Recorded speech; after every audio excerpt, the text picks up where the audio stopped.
Today, I'm going to talk about 5 tips for what to do if your older loved one is refusing to go to the doctor. This is such a tough situation because, on one hand, you want to respect your older loved one's right to make their own medical decisions, especially if they have capacity to make their own medical decisions. And on the other hand, you're really concerned about them and you don't want whatever is causing the changes to get worse and maybe unable to be corrected. That's really scary. So naturally, you're anxious and you're worried and you want to get through to them and you want them just to say, okay, let's go to the doctor. I'm Dr. Regina Kep. I'm a board-certified clinical psychologist and I specialize with older adults and families. I created the Psychology of Aging podcast to answer some of the most common questions I get about aging. Questions about mental health and wellness, changes in the brain like with dementia, relationships and sex, caregiving, and even end of life. Like I say in my therapy groups, no topic is off topic. We just have to have a healthy way of talking about it. So if you're an older adult or caring for one, you're in the right place. Let's get started. This week, I want to talk about a tough situation that arises among older families from time to time. Sometimes family members will approach me and they'll say, my older loved one is refusing to go to the doctor, or I'm so concerned that my dad is making all sorts of driving errors on the road and I'm so concerned about him, but he's not taking my concerns seriously and he's refusing to go to the doctor to see what's wrong. Or my wife is declining and I'm worried her breathing has changed and I'm worried that maybe she has a lung infection and she's refusing to go to the doctor. What do I do? So today I'm going to talk about 5 tips for what to do if your older loved one is refusing to go to the doctor. This is such a tough situation because on one hand, you want to respect your older loved one's right to make their own medical decisions, especially if they have capacity to make their own medical decisions. And on the other hand, you're really concerned about them and you don't want whatever is causing the changes to get worse and maybe unable to be corrected. That's really scary. So naturally, you're anxious and you're worried and you want to get through to them and you want them just to say, okay, let's go to the doctor.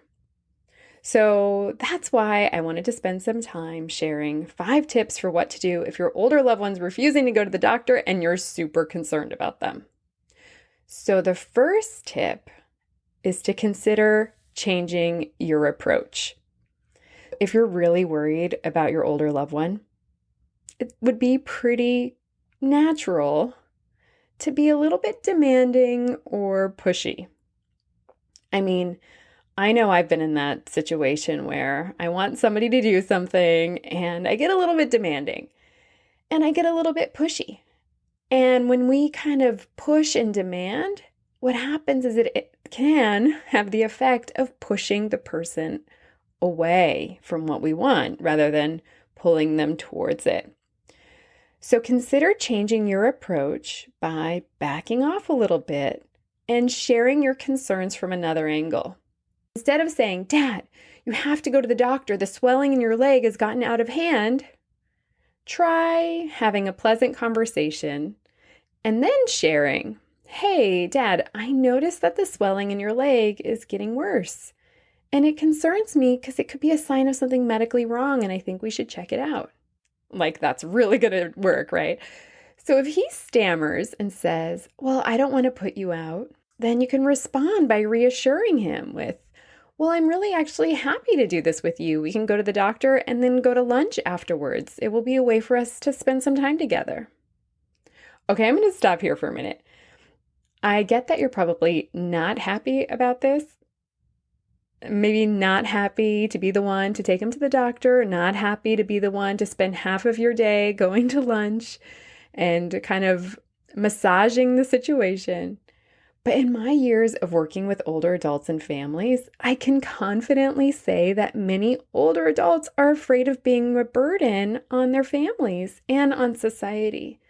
So the more you can use language that reassures your older loved one that they're not a burden on you and your time, the more likely you are to get a positive response from them. So the more that you can tell your older loved one that you'd enjoy the time together and that it's important to you to be in their life and help at times like this, the easier it's gonna be to get your older loved one out of the house and into the doctor. Okay, this approach works best if it's sincere. So, number 2, try to see where your older loved one is coming from. So if changing your approach doesn't work and your older loved one is still refusing, try asking gentle and loving questions to see where they're coming from. Like, tell me what's going on that's making you not want to go to the doctor. Then hear them out. Your older loved one might say things like, my doctor doesn't listen to me, or I don't agree with what my doctor says much of the time. All they're going to do is give me medicine, and I'm already taking too many medications. They're too young, or they just don't understand me. Or the doctor tells me, well, of course you're in pain. You're old. So if your older loved one is saying any of these things, this could be their way of telling you that there's some cultural barriers or missteps happening with their doctor.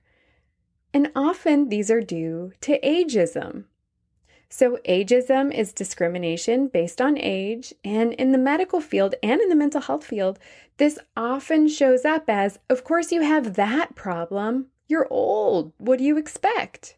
So as you can imagine, this approach is not helpful to older adults and is actually quite hurtful instead.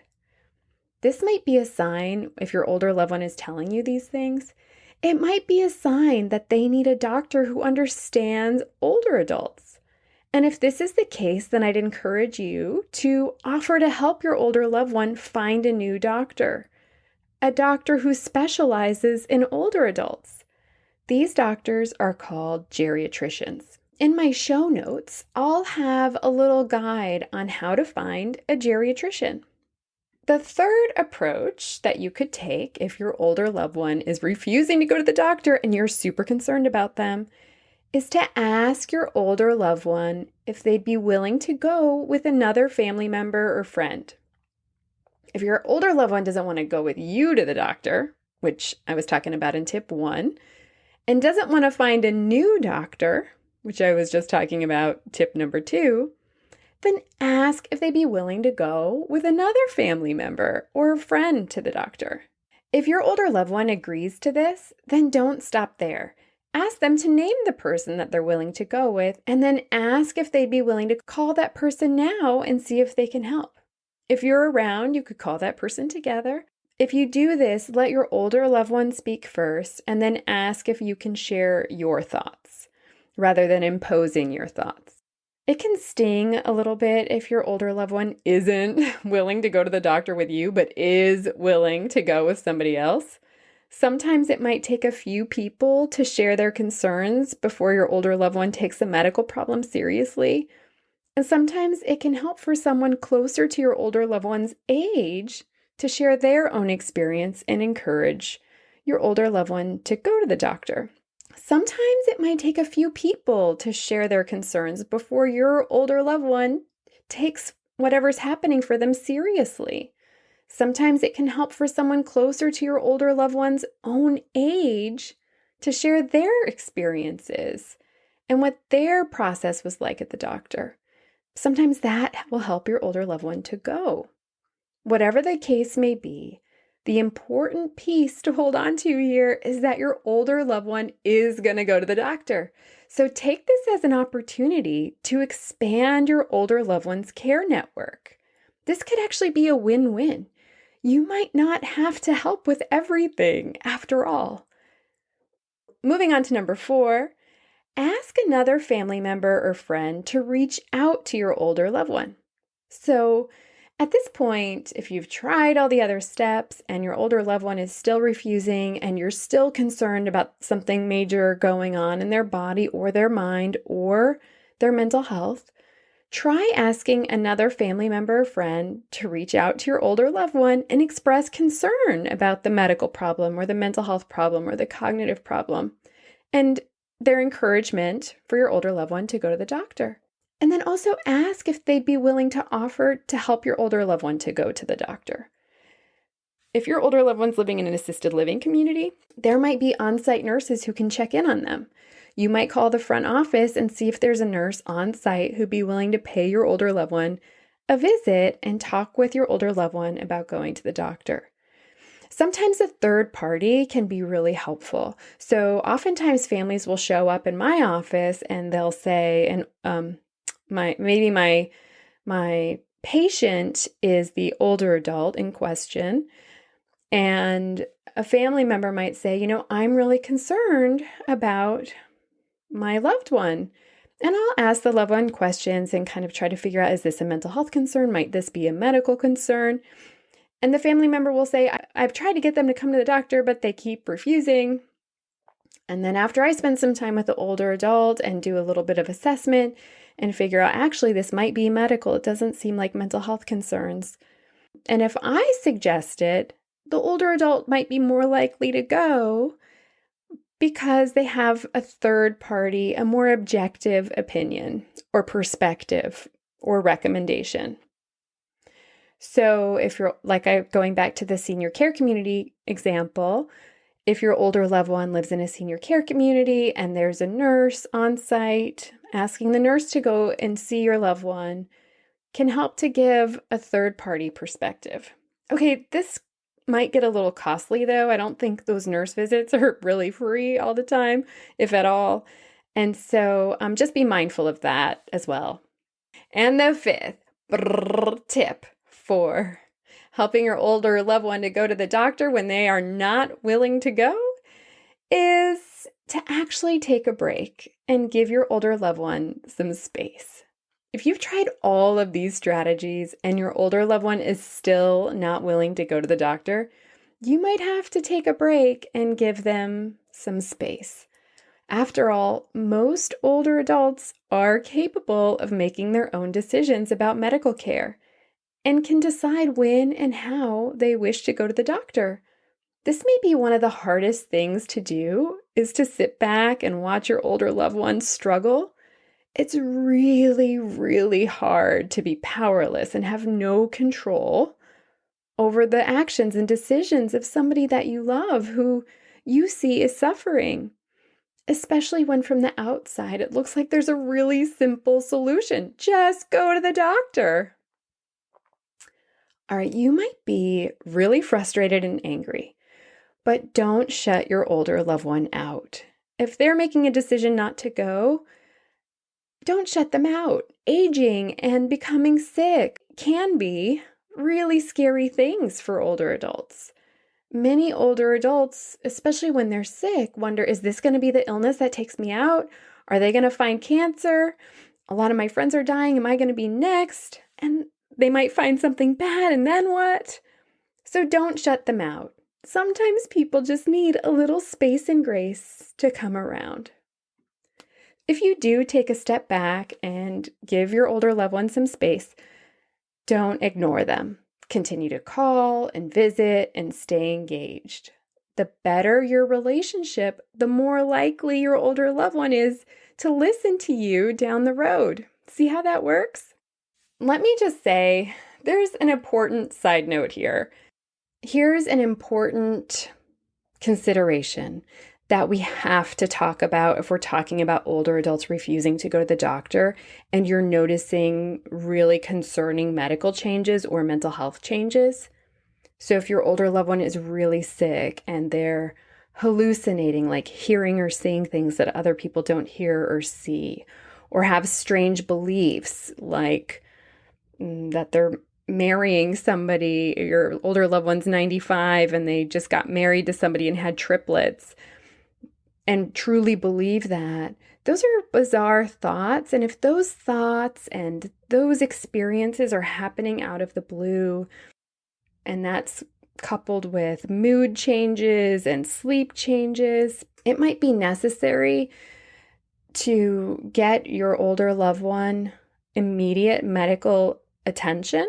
So those are signs of delirium. I'll link to a show that I did on delirium where I interviewed my friend, Dr. Lisa Frank, who's a psychiatrist and specializes in older adults. In that episode, we talk about delirium and what you need to know about delirium. But that's a serious medical condition that needs immediate medical attention. And so please get educated about that so you'll know how to help your older loved one if you're noticing these acute changes. If you are noticing these acute changes, you may need to call 911 or take your older loved one to the ER. If you do call 911 and the ambulance driver says that they can't take your older loved one to the ER because your older loved one's refusing, that's going to be really tough on you, and you're going to be in a bind, and it also puts your older loved one at risk as well, especially if they have delirium. So if you're really worried about your older loved one's safety or severe self-neglect, you can consider calling Adult Protective Services in the county where your older loved one lives to get a third party involved. They'll go out to the home and assess the situation. That is not as immediate as going to the ER, and the people who go out to the home are case managers. They're not medical providers. If you're noticing those acute changes, you need to find a way to get your older loved one to the ER for an evaluation. Situations like these are so tough, and my heart goes out to you. I've been in the role of really demanding that a family member take the older loved one to the ER because they're delirious and need immediate medical attention. And I hate that because the older adult can sometimes understand that these decisions are being made against their will. Later on, if it's true delirium, oftentimes the person doesn't even remember what's happened because their brain is so impaired from a medical problem. So that's the saving grace of this. But please learn more about delirium. It's a very serious situation. It can happen instantly in older adult bodies, and it's really important to know just to kind of help you make a decision about what your next steps are. And so, like I said, I'll link to that episode on delirium. I have a blog article on delirium, and so you can read all about it, and it will help you make a decision about what your next steps are. If this seems to be like a serious medical problem or one that you could give some space and grace around. I want you to know that you're not alone, and I'm here to help. My hope with this podcast is that it helps to walk you through some of the most complicated situations with your older loved ones, because I want older adults to live their best lives, and I want you to live your best life too. I like to say that I want you to have peace of mind knowing that you are doing everything you can to help your older loved one live their best life without giving up your own life in the process. I also want to share that sometimes refusing to go to the doctor can be because of early signs of memory loss. So what I'd like you to do is learn more about memory loss by downloading my memory loss guide.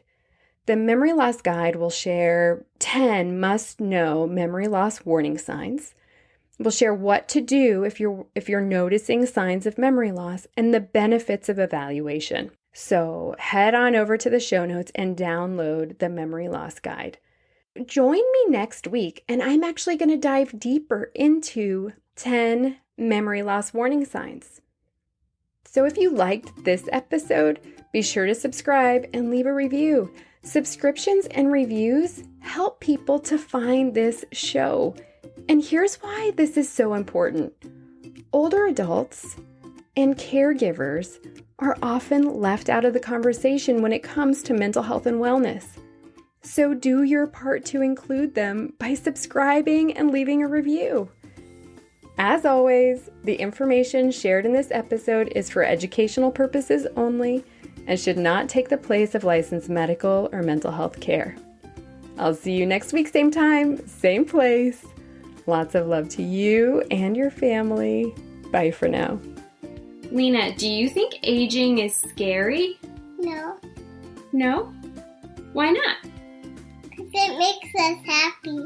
Aging makes us happy? Yeah, I want to be bigger and taller.